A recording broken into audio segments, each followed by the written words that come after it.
Hey gang, Kevin here, and we are back. So, if you've been watching the show, specifically today, right? So Lennox hosted the first one this morning in the back seat of the Armada on his way to school, being the only kid. Then we did a how was your first day of school? We got Lennox, and then Lachlan eventually joined us. Then they all got on the bus and went to church for their Wednesday kids schooling. So let's see. So we've had a long day, a fun long day, but a long day. You know, it's just as soon as I got on the church bus, I'm here just trying to get the podcast up and loaded. I have to do a back to school September one, which is probably the one you just watched because, you know, you guys can't get enough of the content that I produce. But before I could get that podcast even started, I was like, yeah, I'm going to press record. And a lady starts screaming and swearing outside of my window to my studio. And I'm like, what is going on? What is she saying? And then she said something about goddamn stupid bitches need to mind their own business. And like, she has to be... And this is hard to tell. Like, we talked about this in the previous episode. It is very hard to tell, like, the age on these people because drugs makes them age like rock stars. So, like, they age very terribly. And it's so... This woman looked like she was 45. She could have been 50. She could have been, like, 22. It is so hard to tell. But she is a scrawny... white chick wearing only hoodies. It is hard to tell her age.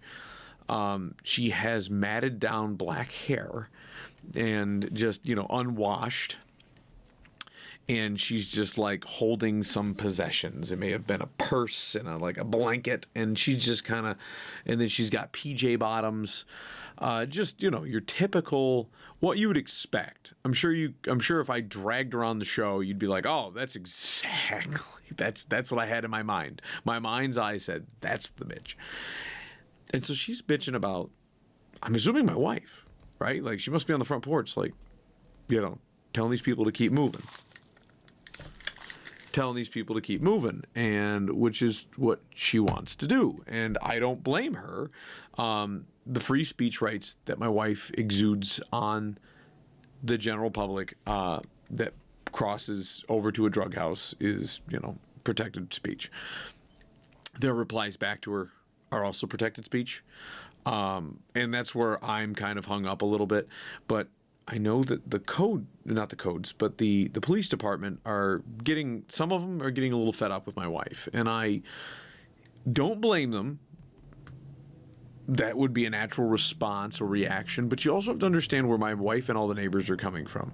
The natural responses and reactions of mothers trying to take care of their children in a neighborhood where these people can wander in and out of houses. And like the one guy one day was like throwing bags of what looked like white powder out to people. They would say, hey man, I left the 50 on the stoop. And then he'd be like, all right, here it comes. And he'd toss something down out of the attic window. And my wife's like, well, that's clearly drugs. And I'm like, well, here's the issue in New York State. They have this thing called the discovery law, and it's supposed to prevent minorities from being discriminated against and going to jail. What ends up happening is it just means that the cops have to just assume that they're innocent until proven guilty. And we don't know what those substances are, even though we all know that most likely it's a criminal activity and nefarious behavior. And we all know that it is most likely drugs, because why the hell would you go over to your neighbor's because he can open the Tide Pod for you and then he dumps it into a Ziploc bag and can toss it out an attic window like it's some kind of like magic trick? And so what has to happen is the cop has to see it, says that looks suspicious, and he goes, hey man, you need to see what that substance is. And then he has to confiscate it from the person, take down their name and number and information, where they can find them, what bench they can be, you know, the GPS location of the bench that they sleep under, what have you. Then they take it away, and then they have it tested. And 6 to 8 weeks later, or longer, when the forensics lab in New York State is done with it, they'll say, hey, this is crack cocaine. This is meth and this is meth. This is meth, but they cut it with Tide Pod. So it actually is Tide Pod. Kevin was right. Like, it's just it's a big goddamn game. Now, I like these laws that also protect me, but I'm not throwing bags of drugs out of windows. I'm not selling drugs. I'm not doing drugs. It's one of those, like, so a lot of this stuff doesn't apply to me, and I don't, and as a concerned father, I don't frankly give a shit what happens to these people. Like, throw them in jail. You should. You should throw them in jail. But this is where I struggle, because they're afforded the same rights under the Constitution that I am, and they have the free right to, congregate and hang out with their friends and, take the edge off. The problem is that they're taking the edge off in my neighborhood, and so they're allowed to wander around like zombies. And a lot of them drop needles. You know how many needles we pick up in our neighborhood, like on the regular? And it's like, nobody seems to care. It's like they'll wander through and they're just like shedding porcupines. They're just kind of like slugging along down my sidewalk, and they're shedding quills onto the sidewalk where my kids walk, where my kids play, on the subway, in the grass at the church across the street, where my kids will play tag with other neighborhood kids. They have not done that in the last 3 to 6 months.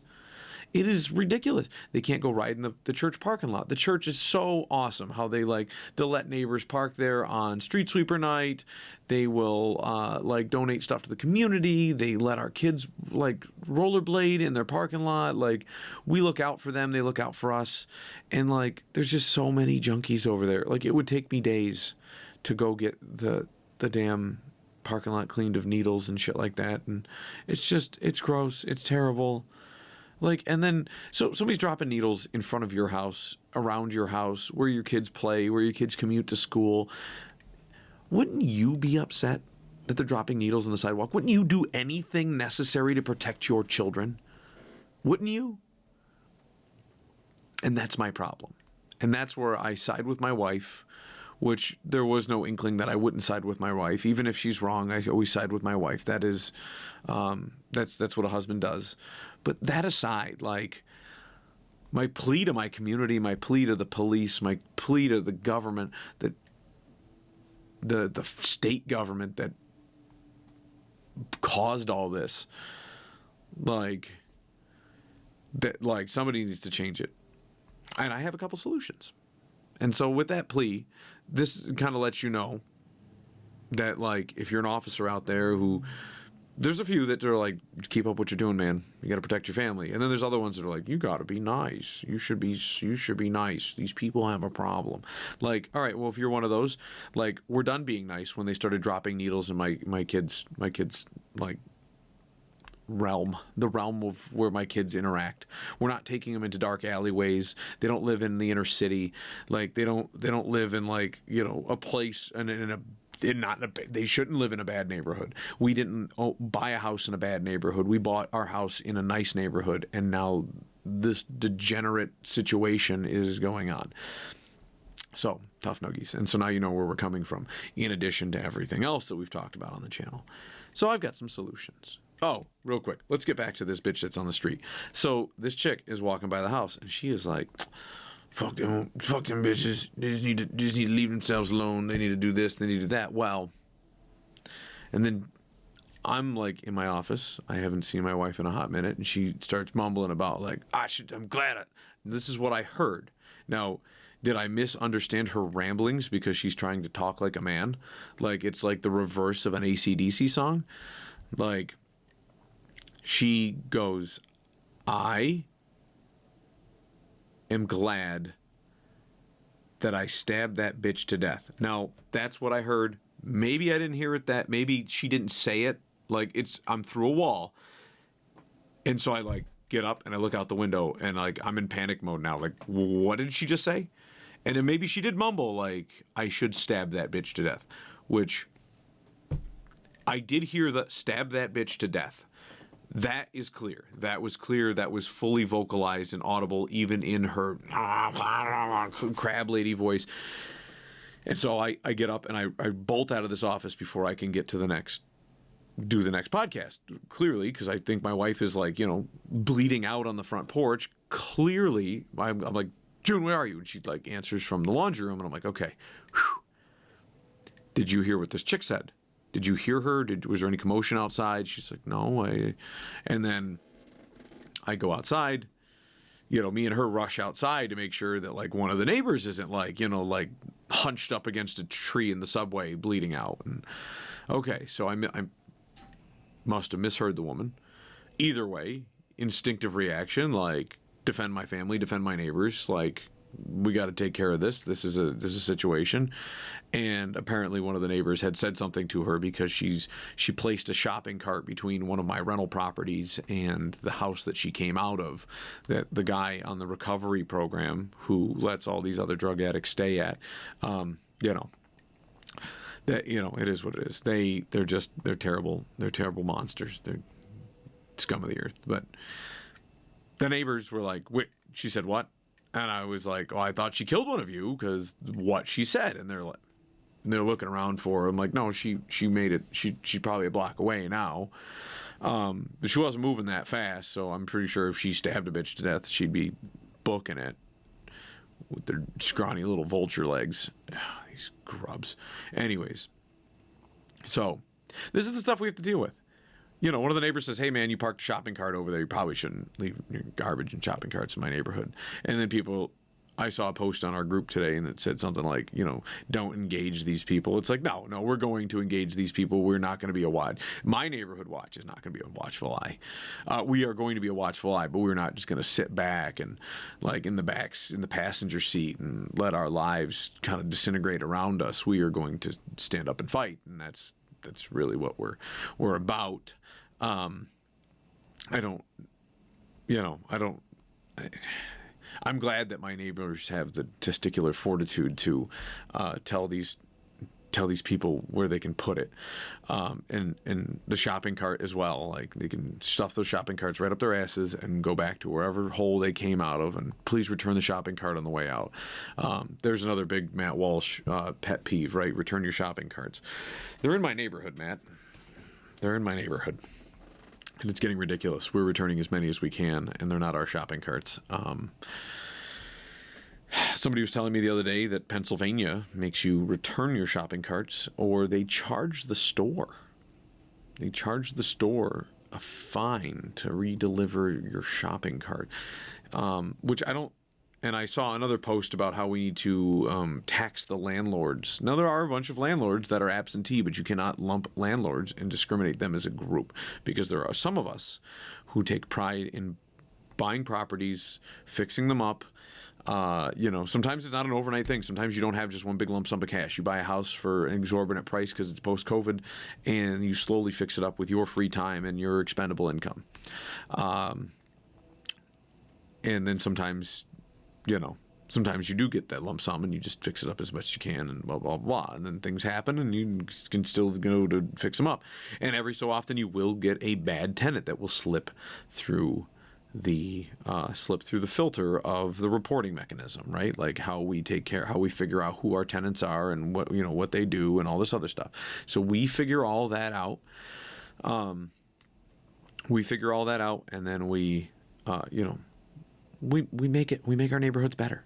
You can talk to a bunch of my neighbors. They're like, man, that house was turning into a real shithole, and then you bought it, and now we get like nice tenants that like, a furnished rental, or you get, like we can move our family in, we can do this, we can do that. And it's like, oh, hey, this summer we're painting the porch on that one, and next year we're siding the side of that one. And we're doing things little by little, but we're making our community better. So it's not just the landlords. I need to point that out, because there's so many people that are like, well, yes, but you can go after the landlords because they're inevitably responsible. It's like, no, you're not addressing the problem. The problem is that people are left without accountability. They get to wander the streets, not having jobs, not being productive members of society, and then they shoot up drugs and leave needles in front of my kids. So you guys can go fuck yourselves if you think that that's appropriate. Oh, well, it's their landlord's fault. No, their landlord is not their mom and dad.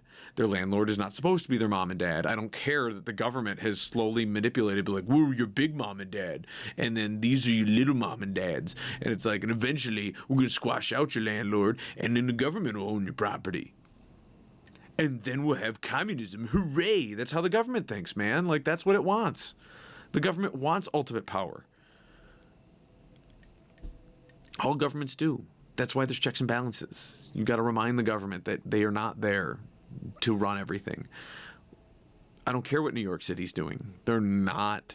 I understand that they are an accurate representation of how my state thinks and how a lot of the mealy-mouthed voters from New York City think, but we are not a communist state. We're not a socialist state. We are a democracy. And actually we're a republic, but, and we are a republic if we choose to fight for it. And, we must fight for it. And that's a big issue. So the real issue is the people have no accountability. They have no agency. They have no duty.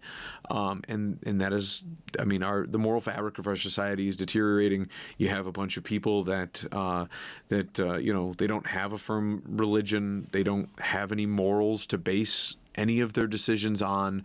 And then they're like, and I don't have to have a job. Why? I don't need a wife. I don't need kids. I can have a dog. You have to let, it's my emotional support animal. The government will take care of me, so I don't need that job. And it's not communism and socialism sounds amazing because I don't have to do nothing. Well, guess what? That's a terrible, terrible thing. Because your rights, those freedoms that I talked about earlier, they mean nothing without duty. You're owed a duty to your community, to yourself, to your spouse, to your children, to your God. These are the things that you owe a responsibility to. And if you don't have those responsibilities, if you don't have those duties, you don't have the freedoms that you so think you do. So, with great responsibility, with great power comes great responsibility. And those freedoms are power. But you have the responsibility to use them with respect and duty, and you have to give back. That's part of it. You don't have to give back monetarily. You have to give back by making good decisions. And shooting up heroin in my neighborhood is not a good decision. Finally getting a job because the government made you get one in whatever state you're in, and then taking your lunch break at the Burger King bathroom and shooting heroin between your toes so they don't find the track marks on you at work.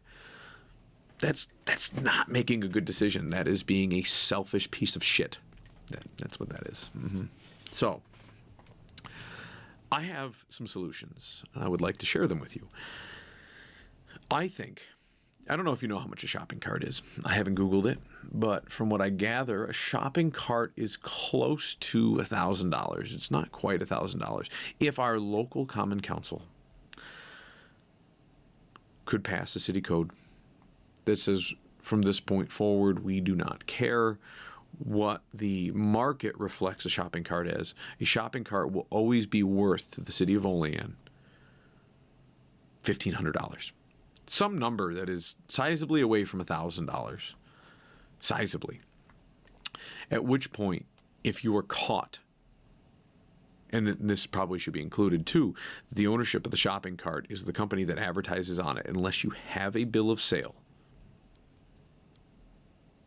from that company, at which point you have 30 days to remove their logo from it, blah, blah, blah, put on a serial number, whatever, have a shopping cart registry. Register your shopping cart at the local municipality. I hate that it has to come to this. I'm trying to make it as simple as possible, and maybe we can tweak it. This is just a rough idea, so I'm just throwing this out there. If you make a shopping cart over $1,000, and somebody has to prove that they own it, and they can't prove that they own it, and it's over $1,000, the assumption is that they've stolen it. And it's pretty easy to make that assumption, and it should be pretty slam dunk in a court of law that someone has stolen a shopping cart, and the shopping cart is now over $1,000, which makes it a grand larceny. At which point we're now, I believe, hopefully, felony charges, hopefully felony charges. Now, it's not a violent offense. Maybe we could build that into the code. Our assumption is that shopping carts are worth so much money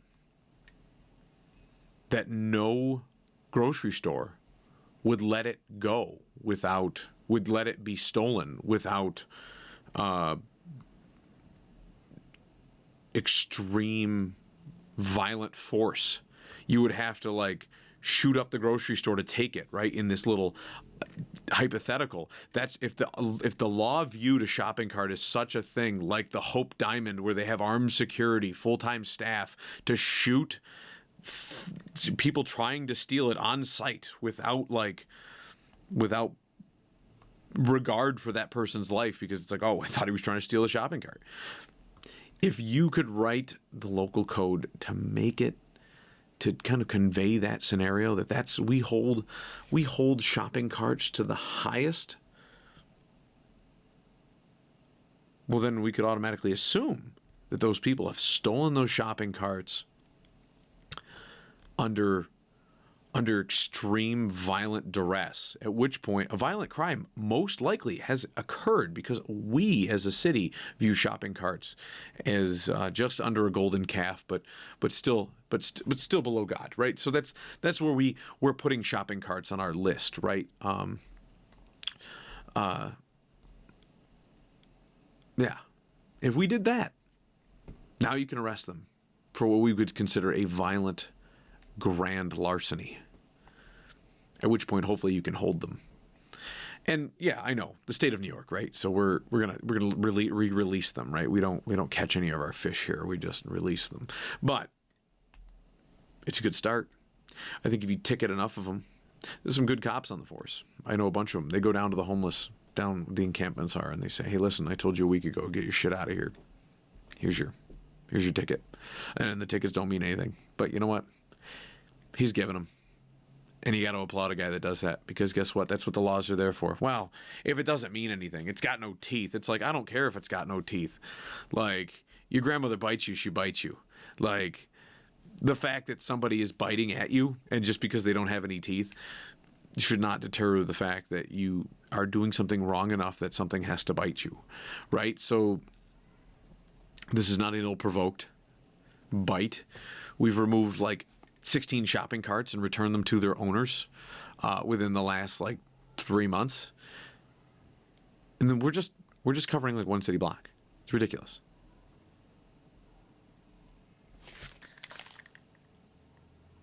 I hear screaming outside. It's probably my wife and one of the neighbors getting in an argument again with the drug addicts. It's you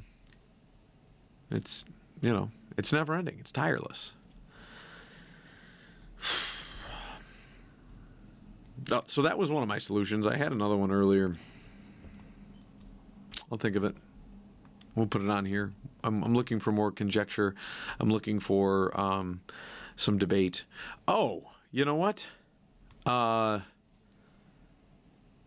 going into the shopping cart thing, this is something I did want to talk about. We had a lady that she was posting on Facebook on our group about how, like, you know, this is, you know, the stolen kayak in the middle of the night. It may not be stolen, it's just transporting a kayak. Why are you transporting a kayak at 12:30 in the evening, early morning? It's not lunchtime. It's the crack of dawn, right? Like, there's no reason for you to be moving a kayak at that late of hour. And then secondly, you're using a shopping cart. Do you have permission from that store to have that shopping cart away from that store? No. You just stole a shopping cart, and now you're moving a kayak, which you probably don't have you know, I have a purchase receipt for every kayak that I have. These people don't have that. No. I'm at wit's end. And like I say, I struggle with this. I struggle with all these rights that these people have that I have. And I have a love for my kids that, you know, I have a duty to my kids that supersedes a lot of these people's like rights and lack of duty. And that's where I think about it, like, man, Mike, here's a good solution. Why can't the government, like, confiscate all these drugs and set the record straight? Like, can't we just have, like, the government can just be like, we took your drugs and we're going to give them back to you. And we've added, you didn't have enough fentanyl in them. We're giving you a lethal amount of fentanyl. So now if you do this, it's not a you might die. It's not a you could die. It's you will. Bad decisions have bad consequences. FAFO. So if you make bad decisions, you get terrible consequences. Like, play stupid games, win stupid prizes. That's my theory. I think it's better than a safe shoot shelter. It is what it is. It's sounding cruel, but guess what? We're at wit's end. I don't know what else to do. I'm just, I like that solution. Listen, we're giving you your stuff back. Here's your shit. So, my wife just came in. She looked pretty peeved. So she probably had some altercation in the neighborhood that she'd like to discuss with me. And I'm going to keep fighting. I'm going to keep fighting the good fight. And I'll be here. If you guys have any questions, if you have any concerns, if you want to chit-chat, if you got ideas for things that we can suggest to the Common Council. I think my shopping cart one, though, I think that's, like, right on the money. If they're just like, this person stole a shopping cart, like, treat them like they just robbed or a car at gunpoint. Like, if you just act that way, like it happened every time, like, these people wouldn't steal shopping carts.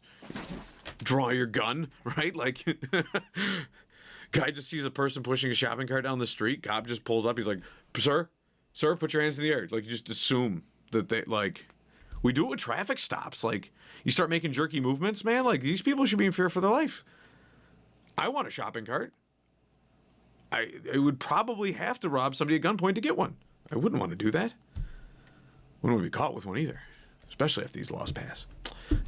So, thanks for joining me tonight on Life22. We will see you guys next time.